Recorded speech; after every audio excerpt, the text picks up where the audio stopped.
Hey Internet, it's RJ. Welcome back. Thanks for tuning into the show today. Now, today's episode, we're focusing on the segment of travel cards in the credit card space, specifically talking about airline cards. So, of course, we'll go over what airline cards are, how they work. We'll give you some examples, some pros and some cons, and how you may want to work them into your travel setup. So, of course, if that sounds interesting to you, then go ahead, press the subscribe button, and let's get to work.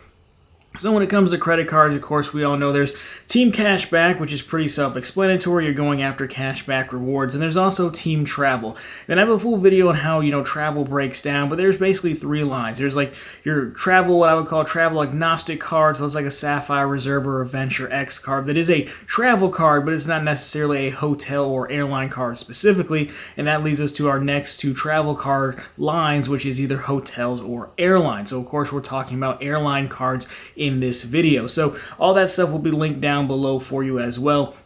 When we talk about airline cards, what exactly do we mean? Well, an airline credit card is basically a co-branded credit card, which means it's been issued by like a Chase or an American Express as the bank or the card issuer, and then that has an airline partner attached to it, right? So really how this works is, let's just pick an example. I like Delta, so we're going to go with Delta. If you were applying for the Delta American Express card, again, you can see American Express is going to be the issuer, Delta is going to be the major airline carrier that they partner with. So when you go to apply for that card, you'll apply like you normally would. You can apply through Delta's. Usually Delta will have a link. Even if you're at the airport, they usually have like little kiosks or booths. Sometimes on the airline, they'll even walk down the aisle and they'll hand you like applications and stuff like that.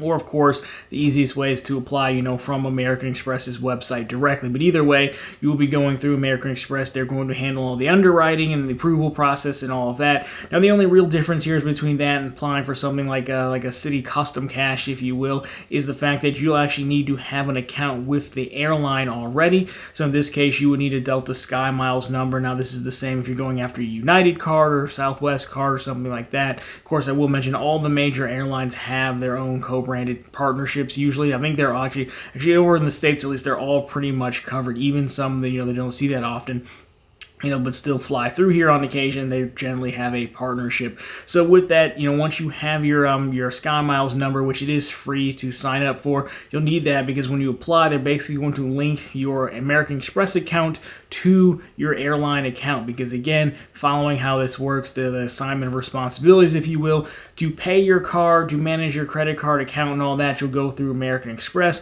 But when you earn miles, because you're now, instead of cash back, you're going to earn miles, those will be directly deposited into your airline account.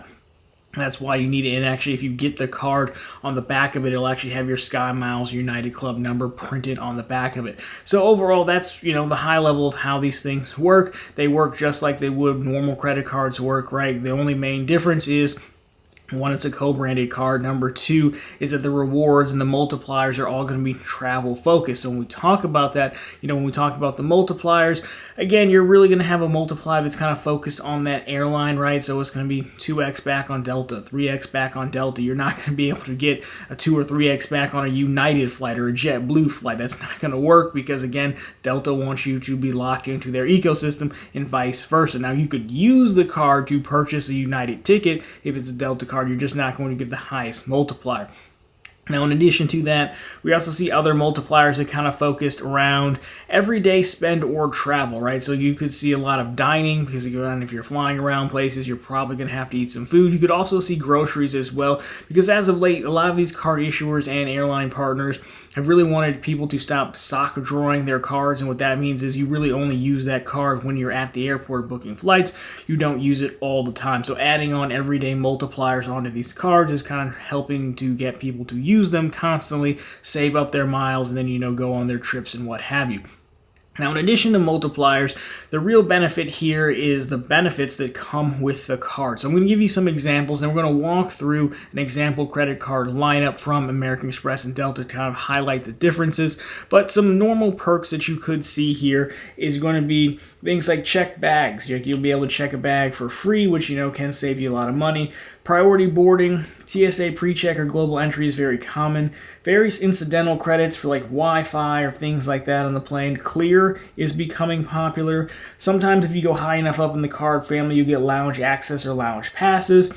Some of the higher tier cards can help you get status qualifying waivers, discounts on in-flight purchases, companion passes, things like that. I mean, there's many more benefits, but those are some of the staples that you could expect to see directly on an airline travel card, right? So with that, though, let's talk about examples. Now, with this, again, because all the major airlines have their own set of cards, I always kind of tell people, it's easier to pick that airline that you like the best. Most people don't tend to be, traveling between multiple airlines unless they have to be. Most people kind of pick their airline. Maybe it's because it's a hub airport next to where you live, or you like one over the other. So I'd say simply pick the one that you like. That's going to be the easiest. And then you could also, go through their family of cards, because normally they have 3 to 4 different tiers of cards, which we're going to cover. And then, of course, we'll talk about some strategy on the back end of this when you are picking your credit card system. So, again, I like Delta, so we're using Delta. So we're not going to do necessarily card reviews here. This is just to illustrate, the differences. So you start out with the Delta Blue, which has no annual fee, and you can get a sense of the multipliers. 2x back on Delta, 2x back on restaurants, and then you have that in-flight purchase discount as well. You step up to the Delta Gold, you can see you do come in at a $99 annual fee now. More often than not, they do waive this in year one. You get a little bit extra multipliers here. The same 2-back Delta, same 2-back restaurants, but you add supermarkets as well. You also add main cabin 1 boarding. That's kind of their version of priority boarding. First check bag is now free, and you can also earn a $100 credit as well. You step up again to the Delta Platinum card. I actually have this card myself. You come into a $250 annual fee. You get 1 more point at Delta purchases, 3x back. And then again, the benefits get bigger, so still a check bag free. You do get status boost this time around. We'll talk about that. TSA pre-global entry comes in here. The annual companion certificate also enters in here. Main cabin 1 boarding. And then you do get some Sky Club access as well, just more of a discounted pass. And then now you step up to the big one of them all, the Delta Sky Miles Reserve. So you can see we're coming in at a $550 annual fee. But now you're going to get access to the Delta Sky Club and Centurion lounges. You get an anniversary companion certificate, priority boarding, TSA pre-global entry. You also get some status boosts and medallion qualifying waivers as well. So again, you can kind of get the point there, right? But if you were flying Delta, you're like, hey, Delta's my airline. Really, I would say, there's 2 ways to play it, 3 ways technically. If you just want 1 card to earn points and then use that for a vacation a few times a year, then I would say pick the one that works best for you, right? If you're a solo person, you probably want the Delta Gold because you might not have a need for the companion pass. But, most people, the sweet spot is going to be somewhere between the Gold and the Platinum. If you have a player 2, that Platinum gives you a companion pass as well. But if you travel a lot for work, maybe you're trying to hit status, then you could try the Delta Reserve because, again, that has a few shortcuts built into status, if you will. Again, depending on how much you fly. Now, the other option is to work your way through all the cards, hitting all of the sign-up bonuses, right? And this is the same for United or JetBlue or whoever you like, American, you name it. But again, they all have different tiers, 3 to 4 tiers. So you could start, with the blue one, get that bonus, then keep moving up, applying for them, racking up all the miles. That way, that's not a bad strategy as well. Now, in addition to this, with most issuers, right, most card issuers, Chase, American Express, those guys, they have what's called transfer partners.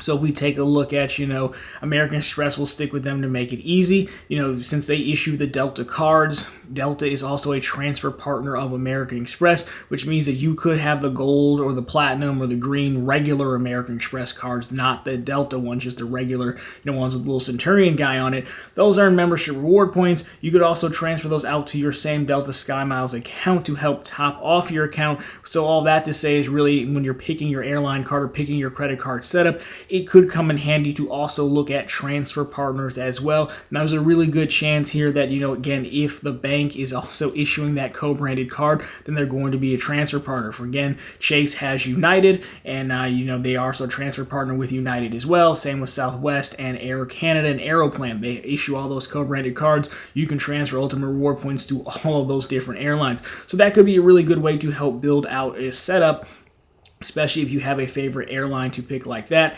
Now, the only real downside here to airline cards, I think, is two things. One, you're locked in, obviously, because these points are going to go directly to that airline account, which isn't really a terrible thing. Again, I think we all kind of get our favorite or most convenient airline. But the other one is, if you take a look at hotel cards, which again is our other travel card setup, those don't, the hotel cards are somewhat generous with status. It's not that hard to get Hilton Gold or Hilton Diamond through the Hilton credit cards. Airline cards, on the other hand, they can help you cut the line to status, but they're not going to give you like first class or something like that off the jump, right? That's not how it works. With airlines, they usually have these, like with Delta, it's like, you need medallion qualifying miles, medallion qualifying dollars, and then segments as well. So you can see if you go for the Delta Reserve, it will help you cut down on one of those. If you put a bunch of spend on the card, you can skip the line on one of those, but you're still going to have to do the miles or do the segments to get your status. And really, this is just a function of, I think, scarcity, honestly. A plane is only so big. There's only so many first class or sky priority seats or tickets, right? So even if they were giving out sky priority, you probably would run out of seats very fast versus their top flyers. But other than that, that's really the main downside to these cards versus other travel cards. So again, as they just go through your strategy like that, what's your favorite airline? There's no really reason to overcomplicate it. Or what credit card setup are you trying to build out to always have points to swing over to there and top off your account? Of course, bonus hunting is fine too. If you don't mind flying different airlines, then why not get all the bonuses, top off all your mileage accounts, and see how far you can go on the airline's dimes. But anyways, guys, that's been it for airline cards. So of course, if you like this one, drop me a thumbs up down below. If you found it particularly interesting, consider subscribing to the channel. Again, posting content just like this every Monday, Wednesday, and Friday. Of course, right back here every Sunday with all the news you can use in the week that was in credit and finance. My question for you guys is, let me know down below what's your favorite airline card or your airline to fly, or you're one of those crazy people who will literally fly any airline you can get a deal on. Love to hear your thoughts on that. But anyways, guys, that's going to do it for this one. As always, thank you so much for watching, and talk to you very soon in the next one.